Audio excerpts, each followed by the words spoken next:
So we'll invite Adam first for his talk on Docker and HashiCorp. Adam, introduce yourself.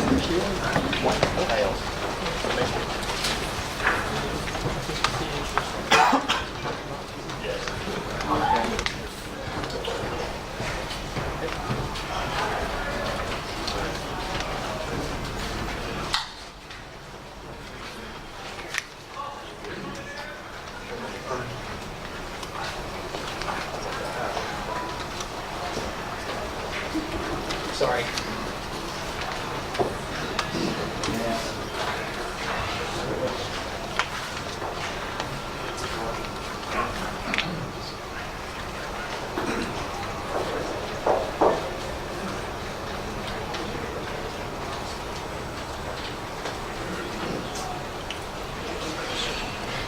Everyone can read that, I hope? Hi, I'm Adam Friedman. I'm a principal architect at Dimension Data. I mostly do a bit of everything these days, mostly speculative development and prototyping. Wrong one? Oh, okay, now I feel stupid. Sorry. Okay, suffice it to say, I'm a principal architect at Dimension Data. I do a lot of experimental work. It's a lot of fun. Can everyone hear me? Sorry. Okay, let's try again. Okay, so I'll skip all that. If anyone didn't hear, you'll see from my presentation who I work for. Anyway, so I'm going to talk to you today about a Terraform driver for Docker machine. Just for the pedantic among us, that's specifically a driver for Docker machine that uses Terraform, not a Terraform provider that talks to Docker machine. Given this is a mixed meetup, I don't really know who knows what. I'm going to keep jumping between Docker machine and Terraform, just because. So Terraform, for those of you that don't know, it's a way of describing and managing your infrastructure, right? And the idea is that once you've described your infrastructure, the infrastructure's configuration is going to converge with the description you've provided. If you use something like Chef, it's probably quite similar. So the general expectation when using Terraform like this is that there's basically an ongoing relationship between Terraform and your infrastructure. It's not just a one-off thing. You probably have some sort of CI pipeline. You check in your changes to your configurations, and then your infrastructure becomes updated. But there are other ways of using Terraform. It's not the only model that's worthwhile. I'm just going to jump into Docker machine for a moment because this is sort of where it's appropriate. The original idea, as far as I can tell, at least for Docker machine, was to make it easy for people to give Docker a try. You know, if people don't know a lot about it, you still want to get them involved, it's a quick way to do it. All you really have to know how to do is run Docker machine create. If you've got VirtualBox, that's all you need to know. Over time, there have been additional drivers, so maybe you use VMware, or maybe you put your stuff in Azure, or AWS, or Google Cloud. And the way Docker machine tends to work is, Docker machine itself knows how to install Docker, and the drivers know how to create a machine that Docker gets installed on. And the difference between this and Terraform is that, unlike Terraform, Docker machine tends to be a one-off deployment. The only other thing it can really do is connect to the machine for you over SSH, and it can destroy it. And I think in some cases it can stop and start depending on the driver. It's essentially an abstraction over what kind of cloud or virtualization you want to use to run Docker. But, and this is kind of the problem, abstractions over clouds don't work. For the most part, every single cloud provider has their own way of describing things. They have a different way of presenting things to you, it's implemented differently, and because of that, it means that despite the dream of the cloud allowing you to simply declare what you want and not care about how it's implemented, the reality is that when you actually choose to go and deploy something, you have to be very careful about which of their services you select because there are consequences. So if you ever looked at the Docker machine driver for AWS, you will in fact notice there are quite a lot of options. I am being slightly disingenuous here, I'm sorry about that, because the last third of this is actually Docker-specific options. But there's still quite a lot of options for really not that much flexibility. And the reason for this is command line options are a pretty shit way of describing your infrastructure. So, Terraform is not only a tool, it's also, well, given that it's a good way of describing infrastructure, and you can basically customize your scripts so that they can be parameterized, you can use them as templates. And once you can use templates, it means that Terraform, given that it takes inputs and does stuff and produces outputs is no longer just a tool, but it's a reusable component. So, just for the visually minded among you, you create a bunch of configuration files.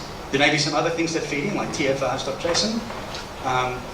It produces a state file, and it produces perhaps some outputs.json, whatever else you choose to do. But the point is, Terraform becomes something you can poke values into. It's a black box, it does things, and then it gives you your outputs. So, what this means is effectively, if you can express something as a Terraform configuration, you can now use that as your way of deploying Docker. So, effectively what the driver does, and given I've only got a couple of minutes, I'm not going to do a live demo, but I will show you a recording in a minute. Effectively, all we really do is we generate a JSON file. This is quite good about Terraform. It takes both machine-readable input and human-readable input. So you can actually have a blend of them. In this case, the variables are generated by the Docker machine driver, and they tell it, for example, what name Docker machine wants to give the thing. And then it generates a bunch of JSON for the outputs, which might include, what's the IP address of the machine? What username should I use to connect? What's the port for SSH? And just to show you a quick demo of what this looks like, I hope this works now. And it's not going to be very helpful. Oh, good. I'll just point out that, oh dear, I should have known that wasn't going to work. So I'll just quickly point out here, that's not a lot of parameters, all things considered. Everything else is actually hidden inside the Terraform configuration. All you're really telling it is what configuration you want to use, a file made with some extra variables you want to pass to your configuration, and apart from that, what name Docker machine wants to give the thing, and that's it. And then you run it, and it basically goes and makes Terraform for you. I've sped this up incidentally. Not even DigitalOcean is this fast, but given the timing, I wish it was. So effectively we create our thing, and because of all this, we've now told Docker machine, we basically output a thing called DM SSH IP, I think it's called, or something like that, or DM, oh there you go, DM machine IP.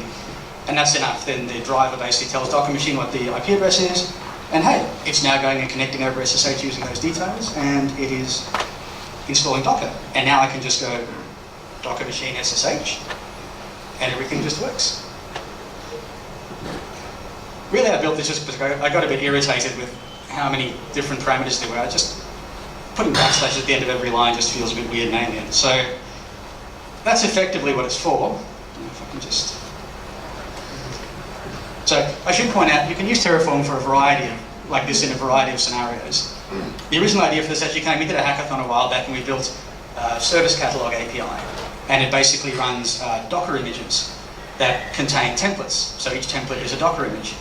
And the good advantage of that is that, let me see, where is it? And again, I just want to point out, it's exactly the same mechanism. You've got Terraform, you feed it a bunch of files, you take the outputs, and you capture those, and maybe you pass them to it again later. So, the great thing about all this is effectively it means that when you run a template, it's always going to keep using the same tools. Every template image contains all the tooling required to deploy it. This was just a quick and dirty idea, but I actually think it has legs. Any questions?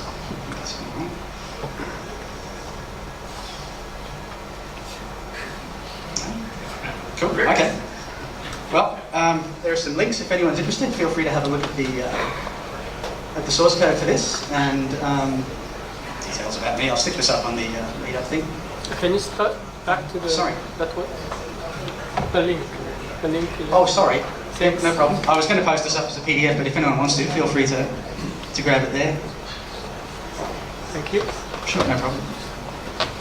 I just have a question. Yeah, sure. With limited knowledge of Terraform, I thought there was Terraform itself has a CLI. It is mostly a CLI, that's right.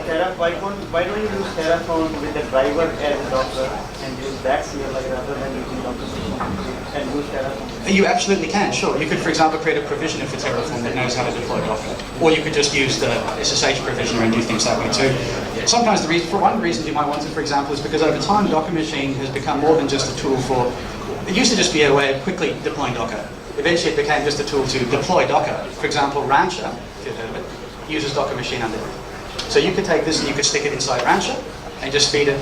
This thing, you can just give it the URL to a GitHub repository or a zip file, and that's where your config files live. So it's another way of basically, if you want control over how to deploy stuff, rather than just accepting whatever the Docker machine driver's defaults are. You can customize it. And So what you're saying is we invest in Terraform template configuration. Sure. You invest in Terraform and you can use that configuration as for Docker machine as well. Same Terraform configuration. You can use it for Terraform as Sure. well, plus other branches. Yeah, that's right. I mean, and that's nice. Terraform supports modules, right? So you like reusable components effectively that are blocks of infrastructure. You pass in parameters, and they're like sort of mini templates. And you could reuse those elsewhere as well if you have a standard firewall configuration or something that you want to use, or that a different department produces. You could probably still utilize that for this. So, you know, the point is that there's more than one way to accomplish just about anything. This is just sort of, it's another tool in your toolbox. It's useful to remember that the takeaway point I'd like people to take away from this is that even a command line tool is still a reusable component. You can wrap Terraform up and get it to do other things rather than just running it from the command line or putting your stuff into Atlas, which is fine too, of course. Any other questions? Thanks, Adam.